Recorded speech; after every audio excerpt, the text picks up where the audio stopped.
past week, as we gathered for prayer, I know a lot of you had been watching the General Conference in St. Louis unfold. And last week during prayer, we talked a little bit about what happened and who we were holding in tender thought and prayer as the General Conference in St. Louis had wrapped up, and LGBTQ clergy and lay people across the United Methodist Church and everybody who's looking on with us thought, what happened?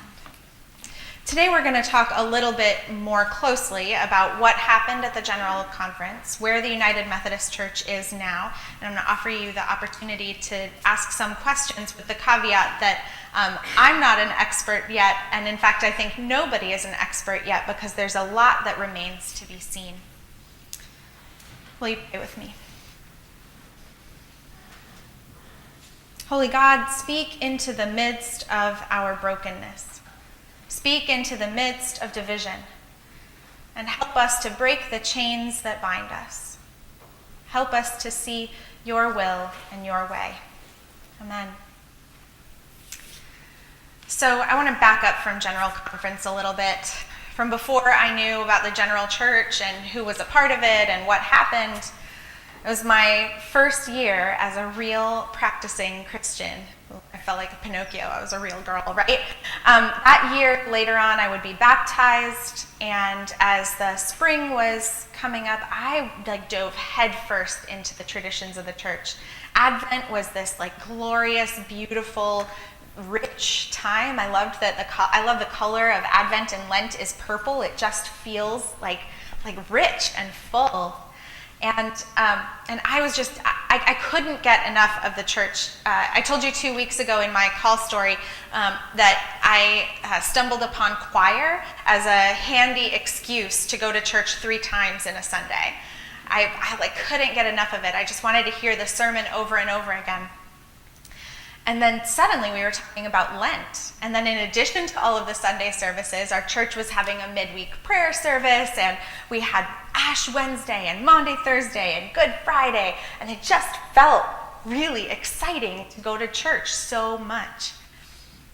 I felt like I was going to be filled up with more sacredness than I ever thought possible. I remember wanting to be as close to the church and to the items in the church that felt holy, as close as I could.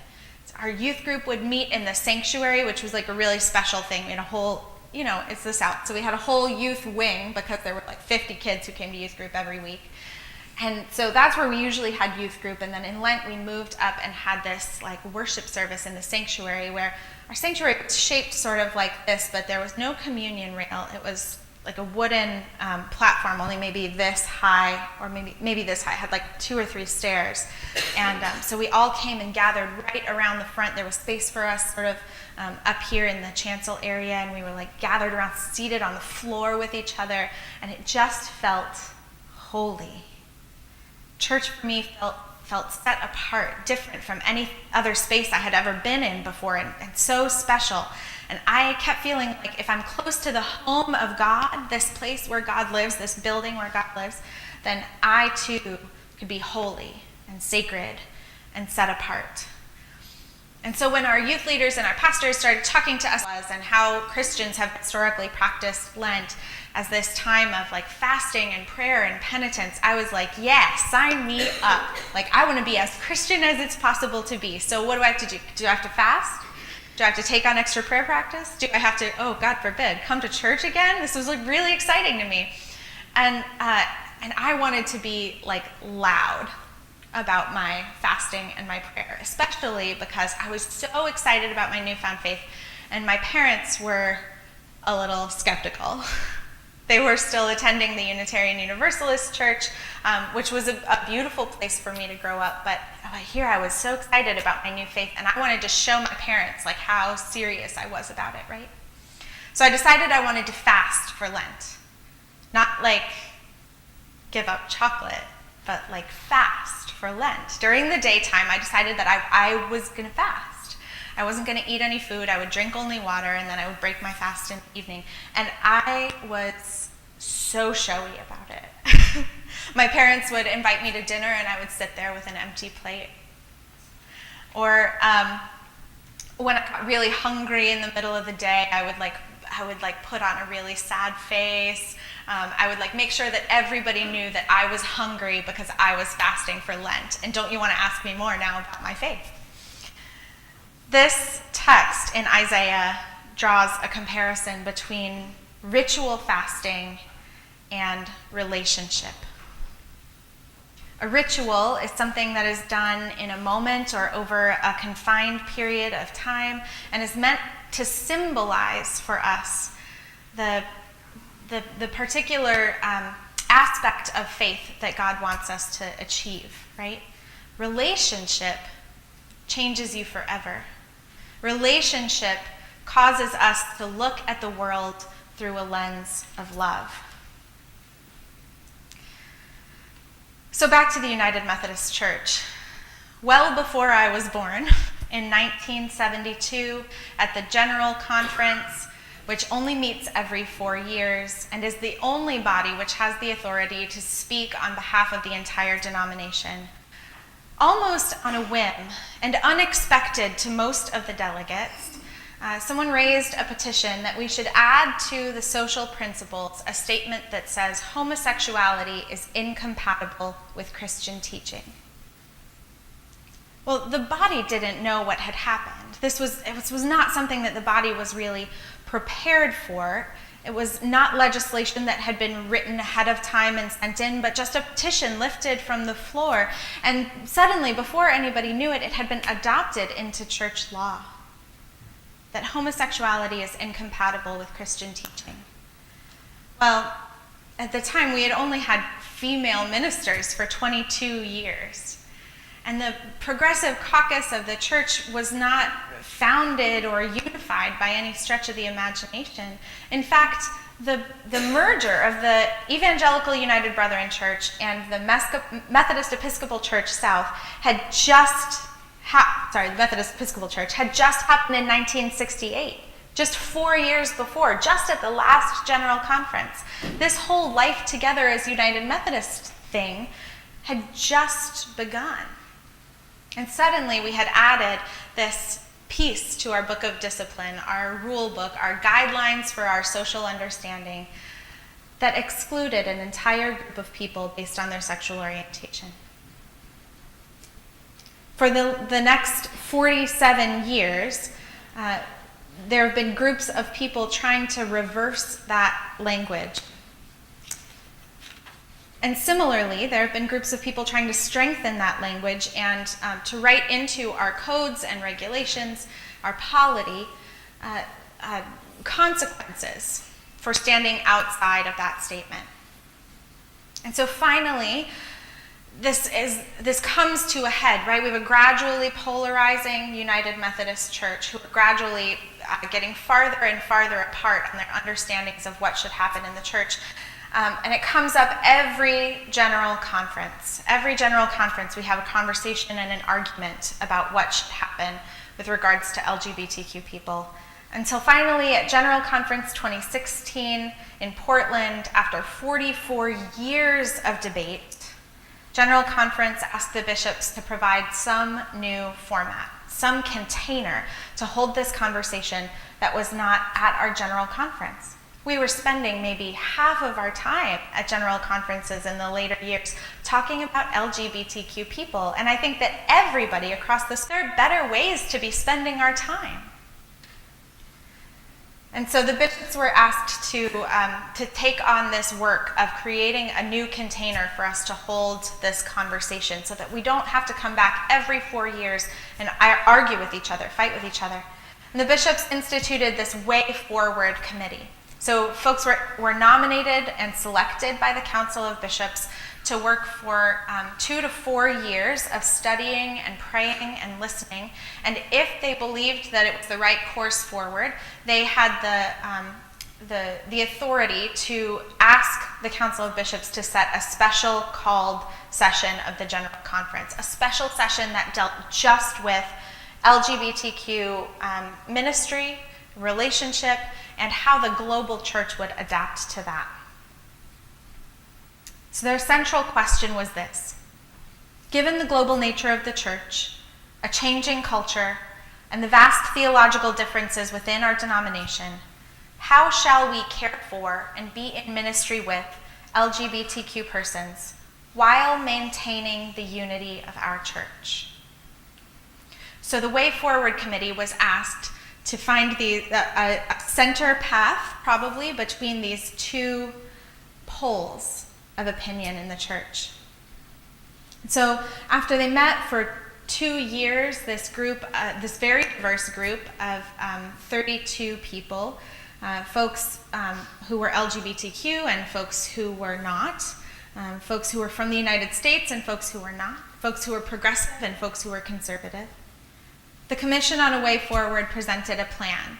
They called it the One Church Plan. And in this plan permitted that local churches would be able to decide by a vote of the congregation whether to host same-sex weddings.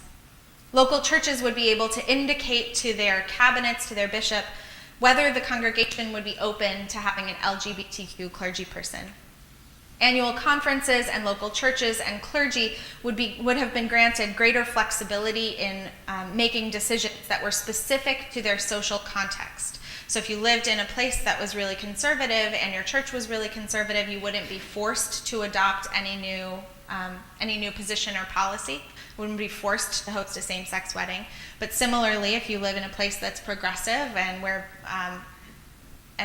there's a greater level of acceptance in your congregation, you would have the permission to practice freely. And like I said, conservative conferences and churches and clergy would be free to continue observing the current prohibitions on LGBTQ clergy and weddings. Now, what actually happened was the Way Forward Commission, the One Church Plan, outlined a way to codify how much of our church has already been living. The western jurisdiction of the church and most of the northeast jurisdiction of the church had already said, we are standing outside the consensus. We are standing outside the statement in the Book of Discipline that says homosexuality is incompatible with Christian teaching. As early as 1980, the Reconciling Congregations program started allowing churches to affiliate in defiance of this Book of Discipline statement. And so the Way Forward Commission says, look, we're already living sort of these two poles of the church. Instead of continuing to see one side of the church as wrong and as needing to be cleansed and purified, let's just set into law how we've already been living. Let's be honest about how our church has already been living and recognize that it is a benefit to us to have this rich theological diversity, because it's in those moments of tension and conflict, it's in those moments of listening to one another that real ministry, real meeting happens. Now, for some folks, this realistic plan was too far. Conservative factions in the United Methodist Church, like the Wesleyan Covenant Association and the Good News and Confessing movements, are groups who have been lobbying for decades for not only preserving but strengthening the discriminatory language and rules in the Book of Discipline. These groups indicated in advance of this special session in 2019 that they would only support either a much harsher crackdown on LGBTQ clergy and lay people and allies, or an option to leave the denomination, which had not previously been open to them because of our understanding that our property is held in trust by the annual conference. So it's difficult to leave the United Methodist Gate and keep your building. So the former option became the traditionalist plan, and it was full of rules and punishments for those who hold a more progressive theology and seek to have it enacted in the world. Now, much of this plan was unconstitutional. That means it was standing outside of the Constitution of the United Methodist Church that we adopted in 1968. It was incongruent with those historical positions and guidelines that we had agreed to as United Methodist. But nevertheless, it was presented. Some people believe that it was not actually intended to be the plan that stood on the floor of this special general conference, but the plan that made it possible for people to vote for something a little bit closer to center. When I read the plan for the first time, I thought, where is the space for God's not done yet? Where's the space for God to say anything new to us? Have we really got it all figured out? Where's the space for grace? Gordon and I yesterday went to our district resource day. So it was put on by our district superintendent and a group that helps to resource clergy and lay people for the ministry that we're doing right now. And our keynote speaker, Reverend Dr. Albert Mosley, gave us this beautiful new interpretation for the parable of the sower. And what struck me about what he said was really beautiful. He said, it's a good thing, isn't it, that I'm not in charge of grace. It's a good thing that nobody that you or I know is in charge of grace. Because if it was up to me, how many times in the middle of a bad mood swing or a fight with somebody would somebody have been left out? Somebody not have been able to come to the table because of my feelings, understandings, right? It's a good thing I'm not in charge of grace. And it's a good thing that God has been so wanton and reckless with grace, because when I recognize how gracious God has been to me, when I recognize how much God has welcomed me into a place where I didn't feel like I deserved to be, when I recognize how much God forgave me, even though I was being, even when I first became a Christian, I was being pious and showy about my faith and I didn't really understand what was happening. When I realize how much God has done for me, then how do I have any right to turn anyone else away? So now we have the one church plan and the traditionalist plan. So finally, LGBTQ clergy and allies put forth their simple plan, which very simply would have removed the discriminatory language towards LGBTQ persons and removed restrictions on ordination and officiating same-sex weddings. So under this plan, no clergy person would be required to celebrate a same-sex wedding, and no bishop would be required to ordain LGBTQ persons if it was outside their theology to do so. But neither would LGBTQ persons be prohibited from marrying or becoming ordained. And while this plan was simple and had very few petitions to pass, most of us knew coming into General Conference this year that this plan would not pass. You see, this debate has been going on for 47 years. We all know the players and we all know the arguments. For decades, this battle has come before the General Conference, and for decades, the church has left the conference roughly 50-50. For the past 15 years or so, it's been skewing a little bit more towards the conservative church, and those regulations have become a little bit stronger. In the past 15 years, the conservative church has become more and more convinced that the only path to a holy church is for the progressive branch of the church to leave, or for the progressive branch of the church to comply with a conservative theology.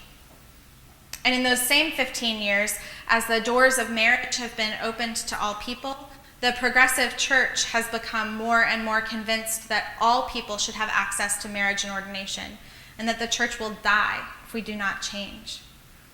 So here are these two groups of people seemingly with their backs turned on one another, two intractable positions, three possible plans of action. And here you have the stage set for General Conference 2019.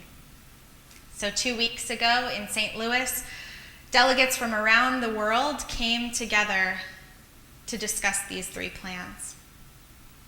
And as usual, we yelled with each other and tore each other down on the floor of General Conference.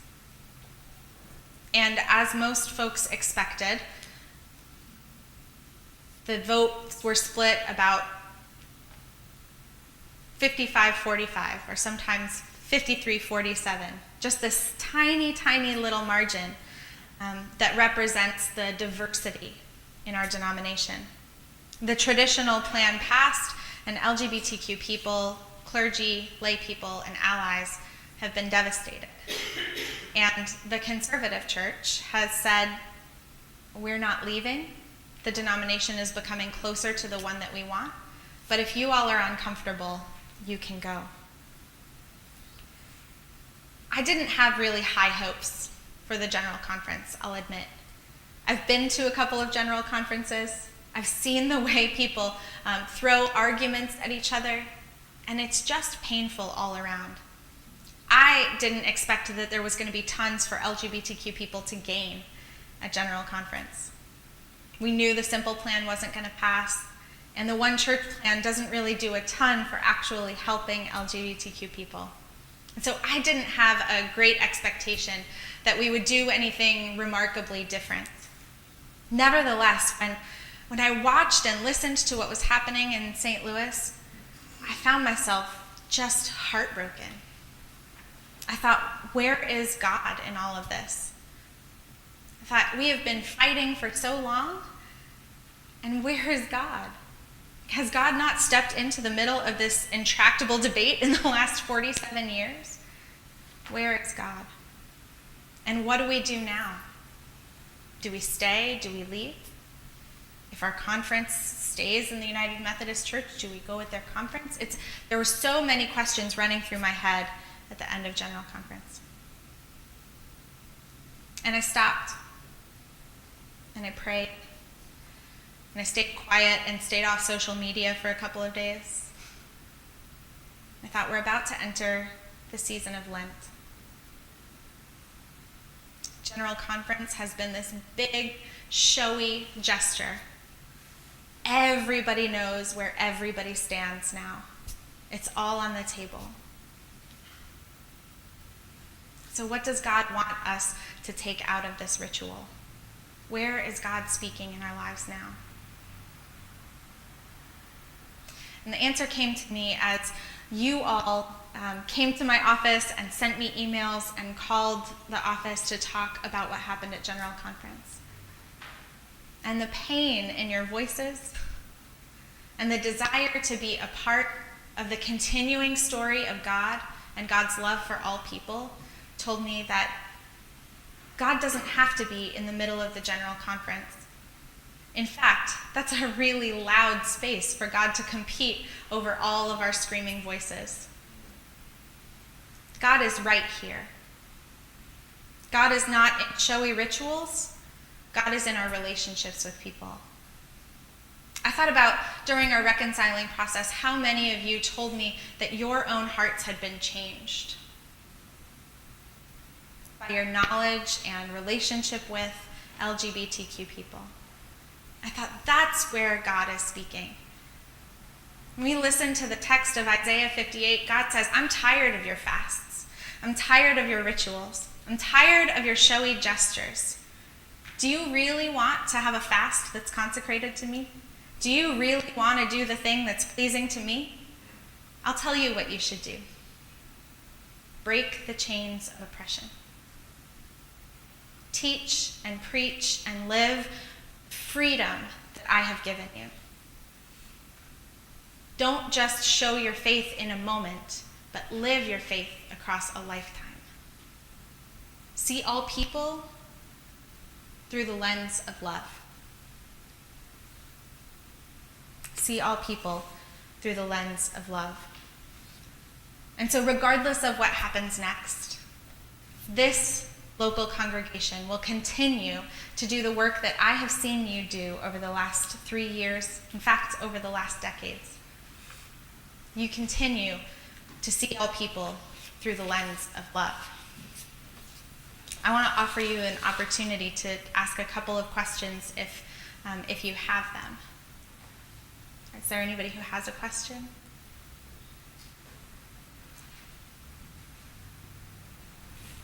There's a lot that we still don't know. Yeah, Bruce.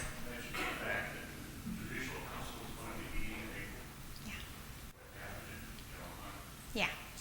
So Bruce is reminding us that it's typical after a general conference for all of the legislation that's passed to be reviewed by a team, and then some of the legislation is sent to Judicial Council, which is kind of like the United Methodist Supreme Court. It's sent to the Judicial Council to review and make sure that everything that we passed at General Conference is in line with our Book of Discipline. And so the entire traditional plan was sent to the Judicial Council, and their meeting is at the end of April. It's just after Easter. So there's a lot that we don't know yet about how this plan will be implemented or will be handed down for implementation to the annual conferences. So we'll know a lot more at the end of April. Anybody else have a question? Yeah, Kate. So if the traditional plan was unconstitutional, does that mean there's any chance that it could be found invalid or parts of it? Yeah. So Kate asks if the traditional plan was unconstitutional, is there a chance that it gets sort of overturned by the Judicial Council and we don't implement it?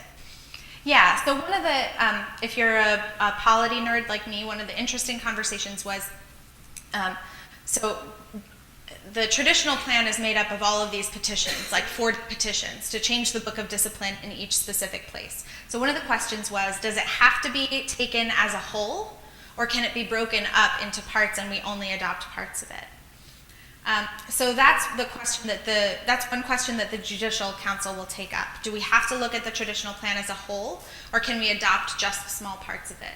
If you have to adopt the whole thing as a whole, there are some people out there who believe that the Judicial Council will find that too much of it is unconstitutional to implement.